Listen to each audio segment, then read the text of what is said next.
Assalamualaikum warahmatullahi wabarakatuh. Hai teman-teman, kita ketemu lagi di mata kuliah Manajemen Kinerja dan Kompensasi.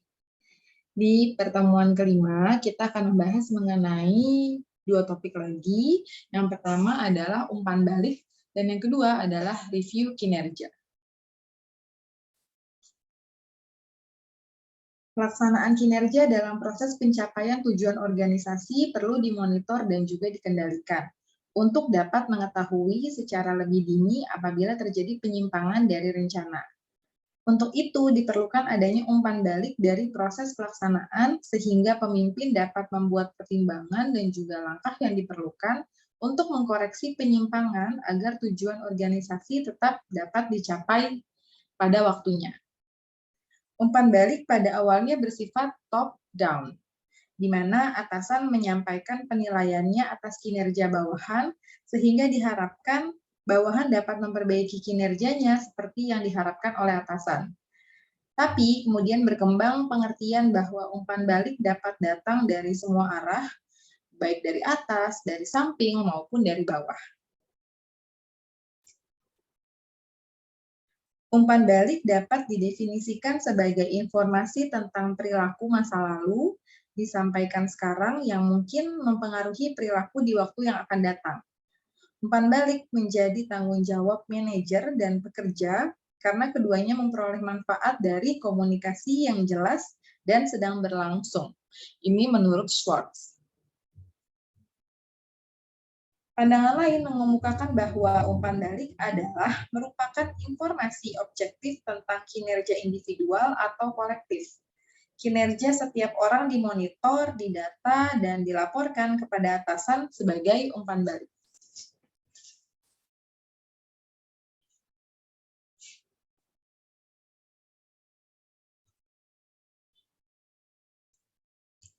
Umpan balik pada tingkat organisasi berkenaan dengan monitoring apakah terjadi deviasi antara rencana dengan pelaksanaan dan memprediksi pencapaian tujuan yang sudah ditetapkan sebelumnya. Nah, kalau ada deviasi, ini perlu ditetapkan tindakan yang harus dilakukan untuk mengkoreksi sehingga tujuannya tetap akan tercapai. Umpan balik di tingkat individu atau kelompok ini dimaksudkan untuk mengetahui seberapa jauh kemampuan individu atau kelompok tersebut dalam menyelesaikan tugasnya. Kalau kinerjanya di bawah standar yang telah ditentukan, ini dapat dilakukan koreksi terhadap perilaku pekerja atau dengan meningkatkan kemampuan karyawan, misalnya melalui pelatihan dan pengembangan. Fungsi umpan balik. Umpan balik melakukan dua fungsi bagi mereka yang menerimanya, yaitu fungsi instruksional dan fungsi motivasional. Umpan balik bersifat instruksional apabila mengklarifikasikan atau memperjelas peran atau mengajarkan perilaku baru. Misalnya seorang manajer memberikan teguran kepada bawahannya yang tidak memenuhi target pekerjaan yang diberikan kepadanya. Nah, manajer memberikan petunjuk kepada bawahan tentang bagaimana caranya untuk memperbaiki kinerjanya. Manajer dapat memberikan coaching kepada karyawannya dan kalau diperlukan bisa mengirimkan untuk mengikuti pelatihan yang sesuai dengan kebutuhannya. Sebaliknya, umpan balik yang bersifat memotivasi apabila digunakan sebagai alat untuk memberikan reward atau menjanjikan reward. Fungsi umpan balik dapat meningkat secara signifikan dengan menyandingkan tujuan spesifik yang menantang dengan umpan balik yang spesifik. Apabila umpan balik positif dihargai, maka akan meningkatkan motivasi karyawan untuk lebih berprestasi.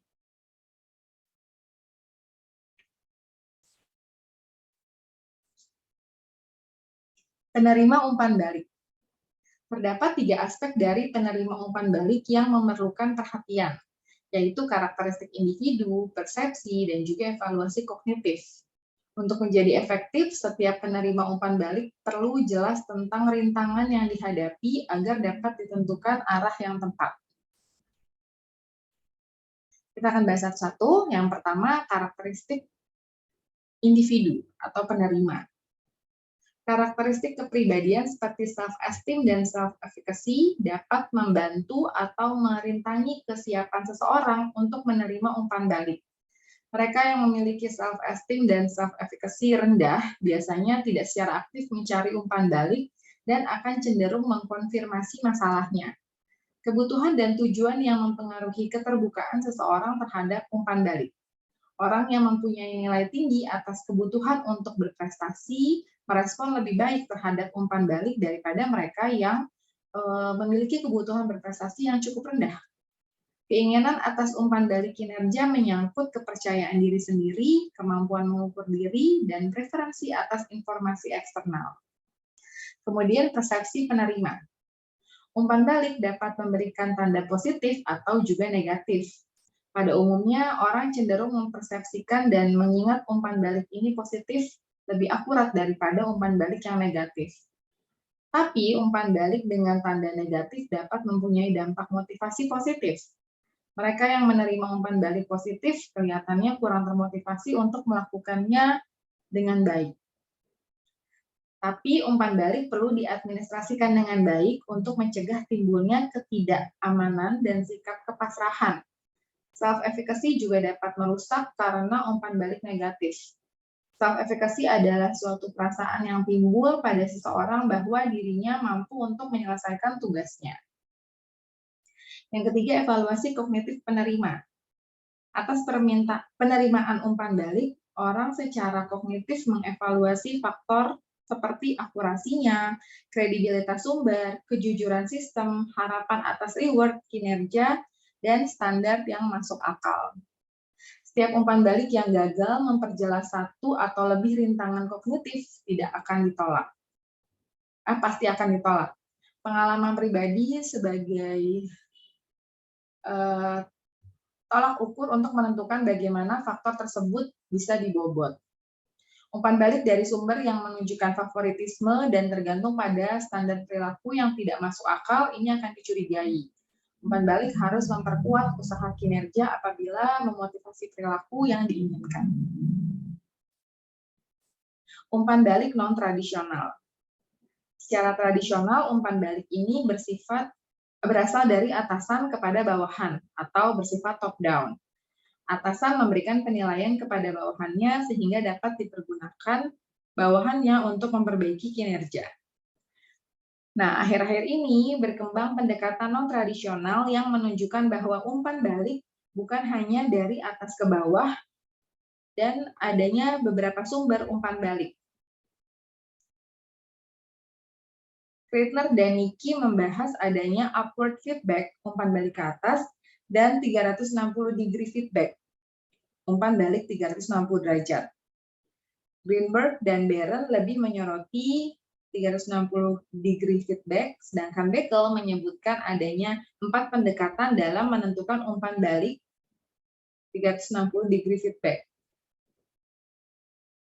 Pendekatan ini melibatkan banyak sumber umpan balik.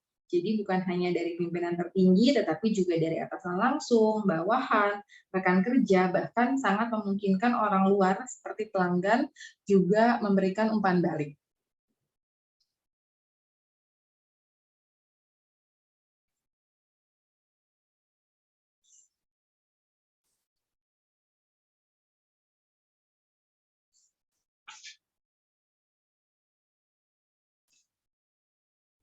Greenberg dan Barron menyatakan bahwa umpan balik 360 derajat merupakan praktik pengumpulan umpan balik kinerja dari banyak sumber sebagai tingkat organisasi, dari berbagai tingkat organisasi. Nah, di sini mereka menggambarkan bahwa seseorang dalam organisasi dapat memperoleh umpan balik dari atasannya, rekan kerja setingkatnya, bawahan langsungnya, dan juga para pelanggannya. Pandangan lain dari Beckel menyatakan 360 derajat ini sebagai suatu metode pengumpulan informasi, mengusahakan umpan balik, dan mengevaluasi kinerja yang menggunakan banyak sumber informasi yang biasanya manajer, pelanggan, rekan kerja, dan mungkin juga pemasok. Jadi sebenarnya intinya sama, bahwa umpan balik ini didapatkan dari berbagai pihak, dari berbagai sumber. Tidak hanya dari top down seperti yang tradisional. Umpan balik 360 derajat bekerja baik dalam organisasi berbasis tim atau lingkungan kerja di mana kerjasama dan kepercayaannya tinggi. Karena mengetahui bahwa seseorang lagi diteliti nih sama rekan kerja dan yang lainnya, ini juga bisa menimbulkan ketegangan walaupun dengan menggunakan formulir evaluasi kinerja tanpa nama. Jadi kita nggak bisa tahu nih sebenarnya yang mengkoreksi kita siapa, tapi tetap aja kita akan merasa bekerja di bawah tekanan karena kita tahu bahwa sekeliling kita bisa atasan, bisa bawahan, atau rekan kerja, bahkan pelanggan bisa menilai kinerja kita.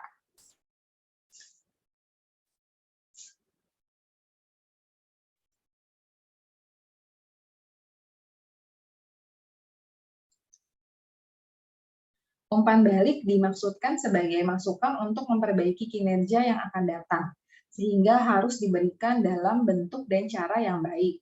Umpan balik yang disampaikan dengan benar akan menimbulkan dampak yang positif.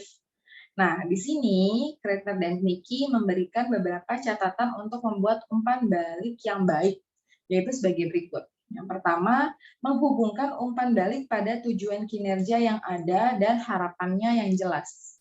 Kemudian yang kedua, memberikan umpan balik secara spesifik, terikat pada perilaku yang dapat diamati atau hasil yang dapat diukur. Kemudian yang ketiga, menghubungkan umpan balik pada bidang yang menjadi hasil utama. Yang keempat, memberikan umpan balik sesegera mungkin. Yang kelima, memberikan umpan balik positif untuk perbaikan proses kinerja, bukan hanya hasil akhirnya saja. Yang keenam, memfokuskan umpan balik pada kinerja dan bukan kepribadian. Yang ketujuh, mendasarkan umpan balik pada informasi yang akurat dan kredibel.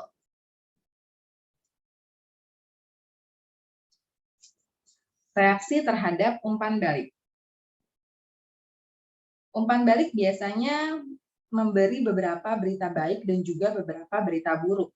Kebanyakan orang ingin mengetahui kelemahannya, tetapi mereka tidak selalu berusaha untuk memperbaikinya. Masalahnya adalah bahwa mereka tidak ingin berubah dengan hasil yang kelihatannya buruk. Perubahan hanya mudah ketika kita berhasil mengkombinasikan komitmen tingkat tinggi dengan tingkat kesulitan yang rendah. Nah, ini ada beberapa reaksi terhadap umpan balik. Yang pertama, denial atau pengingkaran. Meskipun seseorang memberikan umpan balik yang tidak menimbulkan keraguan atau kesulitan untuk memahami, hal tersebut tidak menjamin bahwa orang akan percaya umpan balik atau akan bertindak atas dasar itu. Mereka yang menerima umpan balik dan membuat perubahan atau penyesuaian dalam perilakunya menjadi orang yang lebih baik karena umpan balik. Tapi mungkin terdapat rintangan termasuk pengingkaran ini sendiri. Daripada menerima kritikan, kita itu kan cenderung menuduh tidak hanya apa yang dikatakan, tetapi juga siapa nih yang mengatakannya. Tingkat pengembangan keterampilan pengingkaran ini menentukan tingkat seberapa besar kita bisa menerima umpan balik atau mempertanyakan akurasinya. Yang kedua adalah balance atau seimbang. Ketika menerima umpan balik, perilaku reaktif bersifat kontraproduktif. Akan tetapi, perilaku produktif tidak selalu sekedar lawan dari perilaku kontraproduktif. Contohnya, perilaku kontraproduktif adalah rasionalisasi. Ketika orang terlalu rasional terhadap umpan balik yang mereka terima, mereka meyakinkan bahwa tidak ada yang salah. Menyeimbangkan reaksi kita yang normal, tetapi kontraproduktif terhadap umpan balik adalah penting dalam menghadapi umpan balik secara efektif. Seimbang adalah kunci untuk secara efektif menghadapi umpan balik. Contohnya, kita harus dapat menyeimbangkan antara rasionalisasi dan menempatkan umpan balik terlalu harafiah. Menghadapi umpan balik secara efektif memerlukan rasionalisasi, tapi juga mengambil hasil seperti apa adanya. Nah, mereka yang paling efektif menghadapi umpan balik ini adalah mereka yang menjaga keseimbangan yang tepat antara perilaku kontraproduktif. Tapi bagi kebanyakan orang, keseimbangan ini sebenarnya sulit ya untuk dicapai. Yang ketiga, sikap sehat terhadap umpan balik.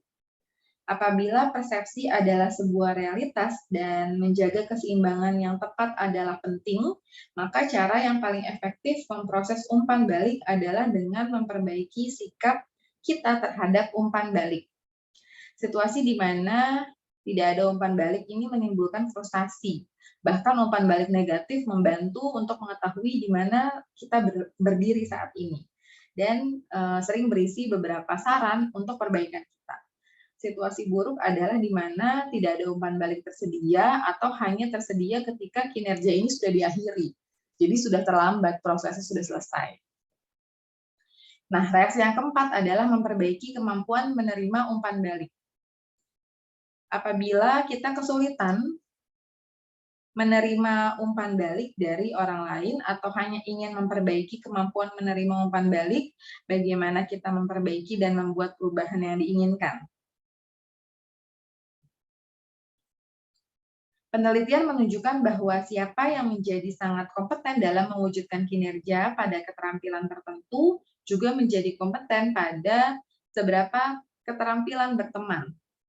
Nah, jadi salah satu cara untuk memperbaiki keterampilan dalam menerima umpan balik adalah dengan memperbaiki kinerja kita dalam keterampilan berteman atau companion behavior. Perilaku berteman memberikan wawasan tentang bagaimana memperbaiki kemampuan menerima umpan balik dengan memperbaiki kinerja kita dalam companion behavior. Nah, tema kedua adalah review kinerja. Inti keterampilan manajemen adalah kemampuan dalam mengembangkan dan memotivasi pekerjanya. Untuk menjalankan manajemen kinerja yang baik, diperlukan adanya umpan balik. Umpan balik kinerja yang konstruktif sangat penting. Jika ingin mengembangkan kemampuan bahwa pencapaian potensi sepenuhnya dan memberikan kontribusi maksimum bagi organisasi. Umpan balik tersebut diperlukan untuk melakukan penilaian dan meninjau ulang terhadap kinerja individu maupun organisasi. Seringkali terjadi tumpang tindih pandangan di antara para pakar tentang penggunaan istilah penilaian atau appraisal, peninjauan ulang atau review, dan juga evaluasi. Ketiganya sering dipergunakan secara bergantian dengan maksud yang sama. Beberapa terminologi lain yang dipergunakan adalah self-assessment, employee review, dan performance evaluation atau dinyatakan dengan cara lain yang dirasakan sesuai untuk organisasi tertentu. Ini menurut Lecky Thompson.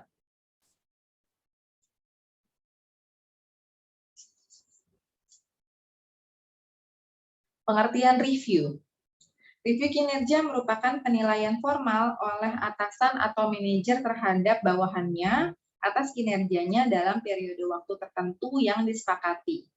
Review kinerja merupakan proses yang berjalan dan dapat dilakukan beberapa kali dalam 1 tahun.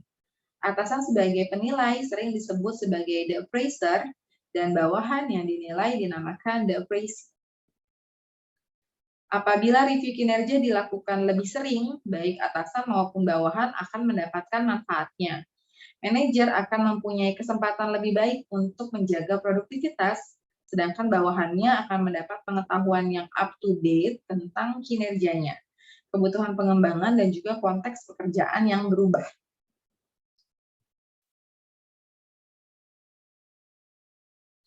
Review kinerja merupakan alat manajemen yang penting bagi individual, departemental, dan juga organisasional.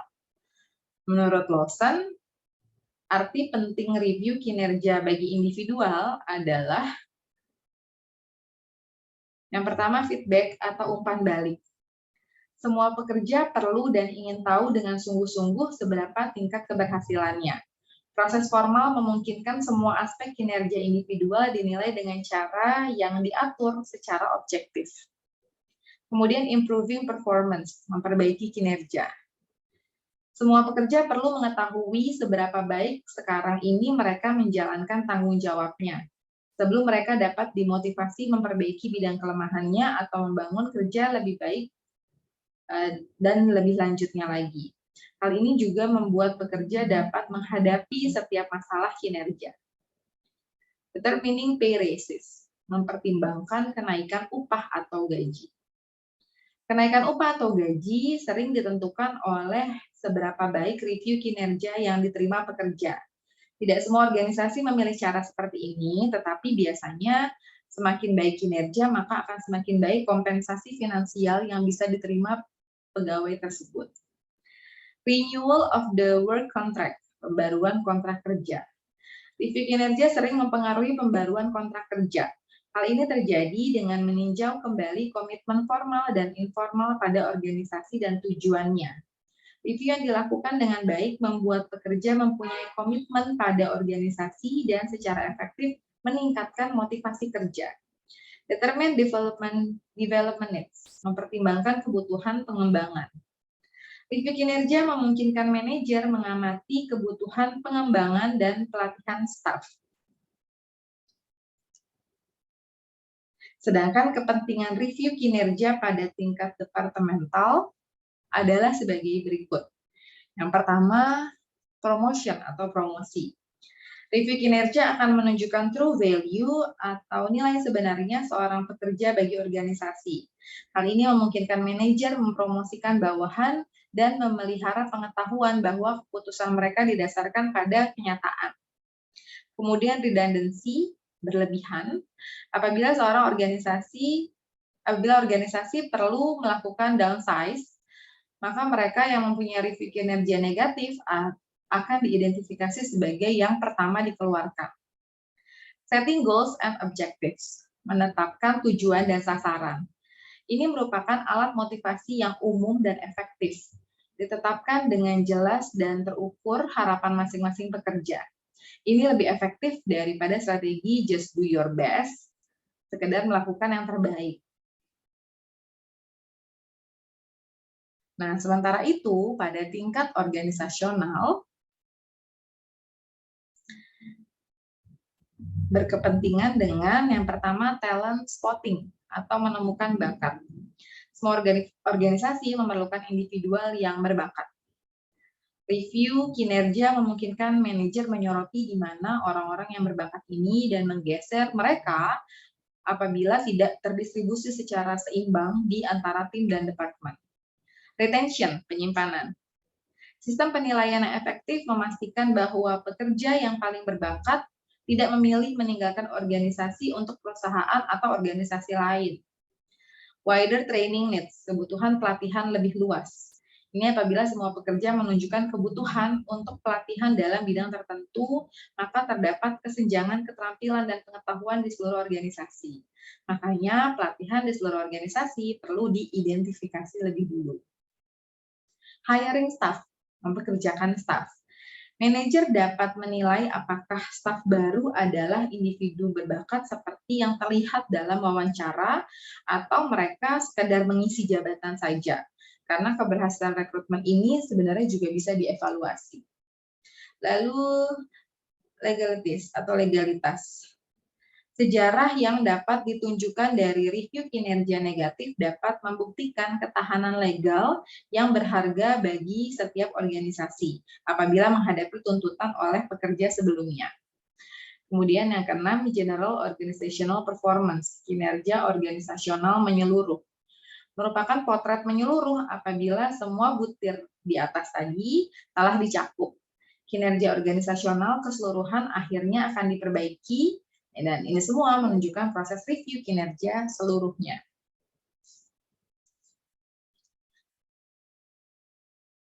Review kinerja apabila dilakukan dengan baik akan memberikan banyak manfaat.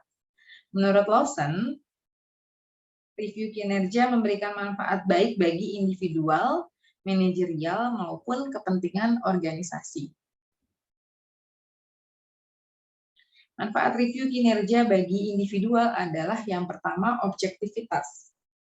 Sistem penilaian yang baik secara objektif mengukur kinerja individual terhadap standar dengan cara yang ditentukan sebelumnya dan secara jujur menganalisis apakah telah dicapai. Yang kedua, informasi berharga atas harapan, standar, dan sumber daya. Tidak seorang pun mencapai harapan apabila tidak tahu apa harapan itu. Individual perlu bimbingan secara eksplisit tentang standar dari keluaran dan kualitas dan juga sumber daya, umpan balik, pengembangan, dan pelatihan yang tersedia untuk mencapai individu tersebut dalam standar yang ditentukan. Lalu umpan balik. Dasar dari suatu penilaian kinerja adalah untuk menjawab tentang seberapa baik seseorang telah melakukan pekerjaannya. Review kinerja harus mengusahakan jawaban berdasarkan sasaran, kriteria terukur, kinerja orang lain yang melakukan pekerjaan yang sama, dan menurut nilai-nilai juga budaya organisasi. Kemudian menyadari potensi kerja. Penilaian adalah waktu yang ideal bagi individual untuk membuat kontribusi yang signifikan dan menggali pengembangan karir secara keseluruhan. Tetapi perlu diingat juga bahwa semua inspirasi itu harus realistis ya. Kemudian yang kelima, kenaikan upah. Antara pengupahan dan kerja semakin terhubungkan. Meskipun penilaian bukan waktu terbaik untuk membicarakan tentang uang, paling tidak individual dapat memahami bagaimana bekerjanya kebijakan kompensasi dan bagaimana setiap kenaikan ini dapat dinegosiasikan. Yang keenam, pelatihan dan pengembangan.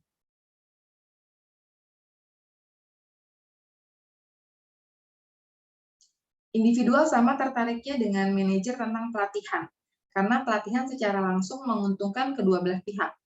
Pengembangan pada pekerjaan yang mengharapkan pada peningkatan keterampilan dan pengalaman juga sangat penting.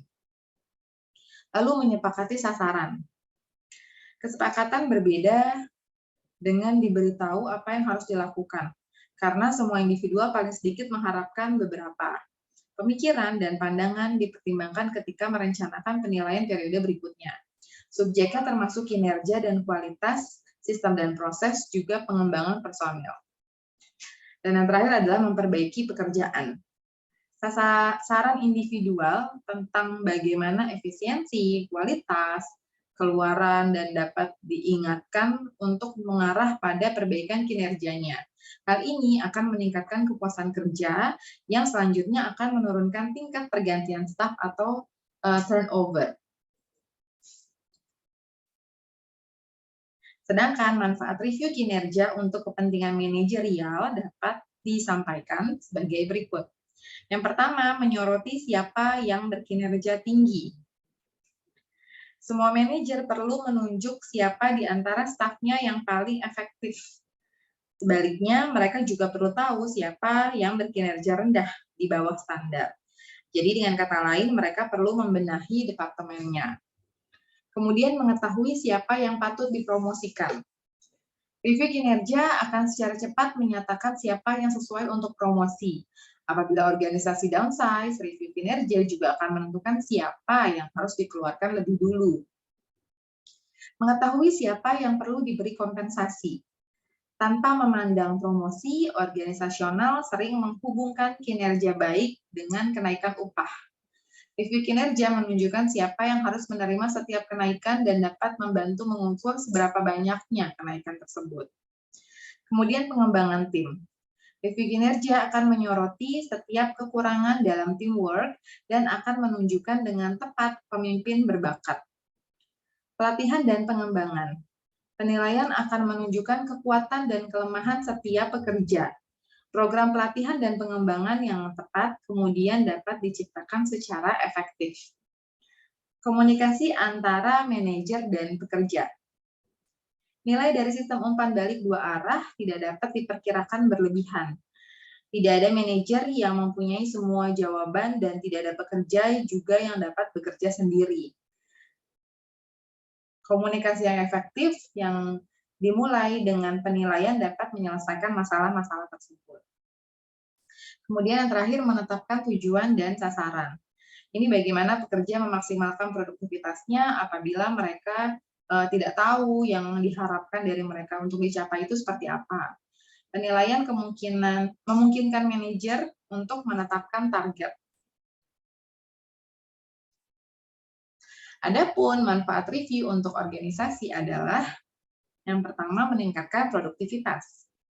Hal ini dicapai dengan meningkatkan efektivitas masing-masing pekerja individual. Perlu diingat bahwa setiap orang dalam organisasi adalah pekerja, bahkan chief executive officers, dan setiap orang dinilai oleh seseorang. Bahkan apabila appraiser beralih menjadi pemegang saham atau manajer bank sekalipun. Yang kedua, tujuan dan visi yang lebih luas. Review kinerja dapat membantu pekerja melihat gambar lebih besar dan memahami perubahan sifat lingkungan bisnis atau organisasi dan posisi organisasi tertentu di dalamnya. Kemudian menarik pelamar yang baik. Perusahaan atau organisasi yang mempunyai reputasi untuk mengembangkan dan melatih stafnya dapat menarik pelamar yang mempunyai kemampuan tinggi. Lalu pergantian staf lebih rendah. Ketika manajemen melakukan peran secara jujur dan aktif dalam menilai, menyimak, memotivasi staf, pekerja merasa dihargai dan cenderung kurang mencari pekerjaan di mana-mana. Jadi turnover-nya cenderung akan lebih rendah. Kemudian yang kelima, proteksi terhadap tindakan hukum. Apabila review kinerja dilakukan dengan jujur, objektif, dan profesional, perusahaan yang memecat pekerja yang underperforming mempunyai catatan jejak yang jelas yang memungkinkan dalam membenarkan keputusannya di pengadilan ketika memang mendapatkan tuntutan dari pekerja yang mungkin harus diberhentikan.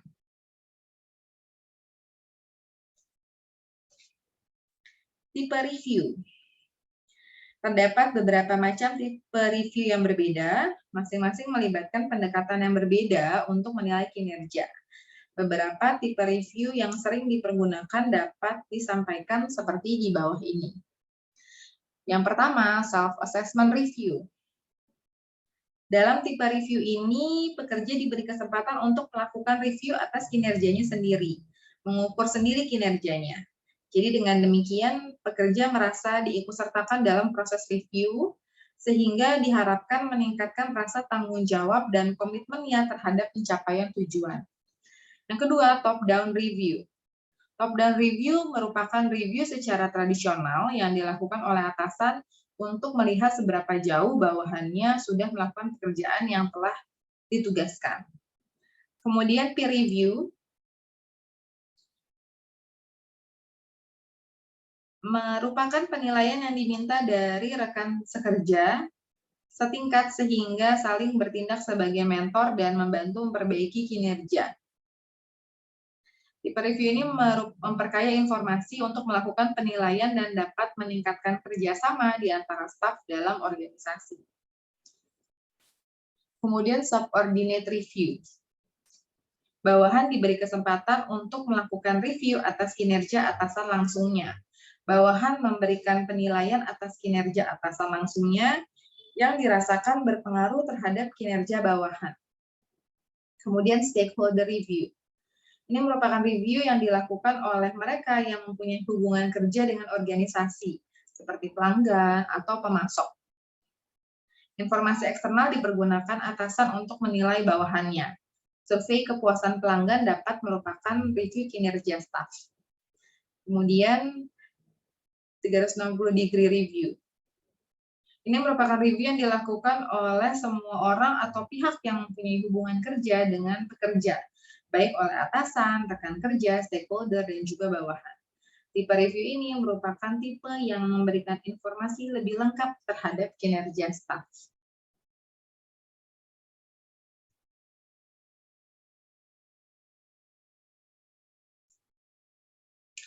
Review kinerja formal mencakup seluruh pekerjaan karyawan dan harus dilakukan paling tidak sekali dalam setahun dan lebih baik lagi apabila dilaksanakan 2 kali dalam setahun. Frekuensi berapa kali suatu review terhadap pekerja harus dilakukan dan ditentukan oleh 5 faktor utama. Ini menurut Kirkpatrick. Yang pertama, tingkat komplikasi program. Apabila bentuk dan prosedur review rumit dan menyangkut banyak waktu dan pekerjaan tulis-menulis, review sebaiknya hanya dilakukan sekali setahun. Tapi kalau misalnya sifatnya lebih sederhana, kemudian memerlukan sedikit waktu, review bisa dilakukan 2 kali dalam setahun. Kemudian bisa juga dilihat dari tingkat antusiasme manajer terhadap program. Apabila manajer antusias terhadap kegiatan review kinerja dan merasa membantu hubungan dan produktivitas, Review dapat dilakukan 2 kali setahun. Kemudian jumlah staf tersedia untuk mengkoordinasi program. Koordinator dan bantuan sekretariat diperlukan untuk memelihara formulir, kemudian menjalankan schedule dan pekerjaan tulis-menulis lainnya. Kalau stafnya cukup tersedia, disarankan dilakukan 2 kali setahun. Namun kalau tidak, ya berarti 1 kali saja. Kemudian jumlah orang dinilai oleh manajer. Ini berhubungan dengan faktor pertama karena mempengaruhi waktu keseluruhan yang diperlukan untuk melakukan review kinerja. Pada umumnya, semakin banyak orang yang harus direview, semakin kecil pula frekuensi review yang dapat dilakukan. Yang terakhir adalah keterampilan penilai.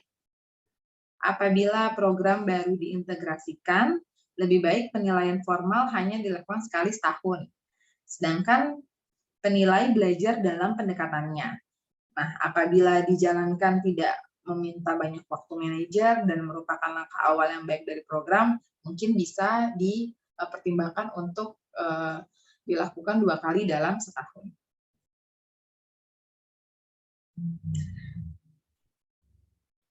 Mempersiapkan review. Persiapan merupakan bagian terpenting sebelum menjalankan review kinerja yang efektif. Informasi tentang kesepakatan dalam review terakhir perlu dilihat kembali karena diperlukan sebagai dasar untuk melakukan review saat ini. Semua anggota dipersiapkan dengan baik untuk memastikan keberhasilan manfaatnya. Nah, ini adalah step-stepnya. Yang pertama adalah persiapan. Perlu diperhatikan bahwa sebagian terbesar waktu melaksanakan review ini dipergunakan untuk memikirkan terlebih dahulu agar review dapat mencapai tujuan yang memang diharapkan. Sementara itu, dalam perencanaan review diarahkan untuk berbicara tentang pekerjaan dan bukan tentang orangnya tersebut. Kemudian penilaian kinerja. Penilaian dilakukan terhadap progres pekerja sejak review terakhir untuk menetapkan sasaran baru dan merencanakan aktivitas secara efektif dan untuk masa yang akan datang. Kemudian identifikasi tujuan. Ini menetapkan bidang pekerjaan yang memerlukan perbaikan dan sasaran yang harus dicapai sebagai tujuan strategi bisnis. Nah, oleh karena itu perlu dilakukan identifikasi tingkat kinerja sekarang ini dan mencari cara untuk mengembangkan keterampilan dan pengetahuan. Yang keempat, merencanakan ke depan. Perencanaan review yang efektif menyangkut antisipasi terhadap kebutuhan pekerja di masa depan dan mempertimbangkan seberapa baik pimpinan merespon mereka. Perlu diperjelas tentang aktivitas yang diperlukan, mempertimbangkan waktu, sumber daya, dan mengalokasikan tanggung jawab untuk tindakan yang disetujui. Kemudian menciptakan lingkungan yang positif. Lingkungan penyelenggaraan review yang kondusif akan mendorong keterbukaan, kesediaan untuk menerima, dan mendorong berlangsungnya diskusi. Nah, untuk itu perlu dibangun kredibilitas, menciptakan iklim kepercayaan, dan memberi perhatian pada pengaturan ruang pertemuan untuk membantu peserta menjadi lebih santai dan juga merasa nyaman. Bersifat objektif. Bagi manajer perlu diperhatikan untuk tidak mengkritik gagasan bawahannya di depan umum, karena hal tersebut akan membuat orang takut untuk menyampaikan saran. Yang ketujuh, merencanakan struktur. Review kinerja yang baik terstruktur dengan baik pula. Setiap review mengikuti struktur langkah yang sama, yaitu pendahuluan, diskusi, rencana tindak, resume, dan juga tindak lanjut. Menjalani review kinerja dengan mengikuti struktur akan membuat proses review mempunyai benang merah dari tahap yang satu ke tahap berikutnya. Mempersiapkan wawancara. Karena penilaian terhadap kinerja pekerja dilakukan melalui wawancara dan dialog antara manajer dengan pekerja untuk mengetahui apakah standar kinerja dapat dipenuhi oleh pekerja.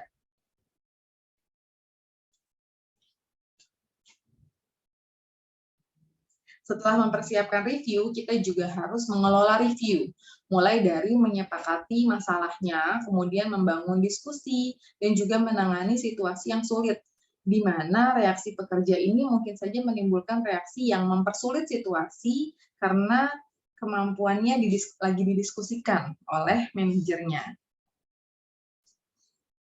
Kemudian setelah mengelola review, kita juga harus melakukan tindak lanjut terhadap review. Review kinerja yang baik dapat menjadi tidak bermanfaat apabila tidak ditindaklanjuti. Nah, bagaimana tindak lanjut ini dilakukan? Yang pertama adalah monitoring progresnya. Ini untuk memastikan bahwa hasil review jangka panjang ini bermanfaat. Kemudian yang kedua adalah implementasi rencana pengembangan. Untuk membantu pekerja memonitor kemajuannya, begitu mereka mengimplementasikan yang sudah direncanakan. Nah, itu tadi adalah materi penutup di video kali ini. Semoga dapat membantu pemahaman teman-teman dalam topik kita di pertemuan kelima. Terima kasih yang sudah menyaksikan. Assalamualaikum warahmatullahi wabarakatuh.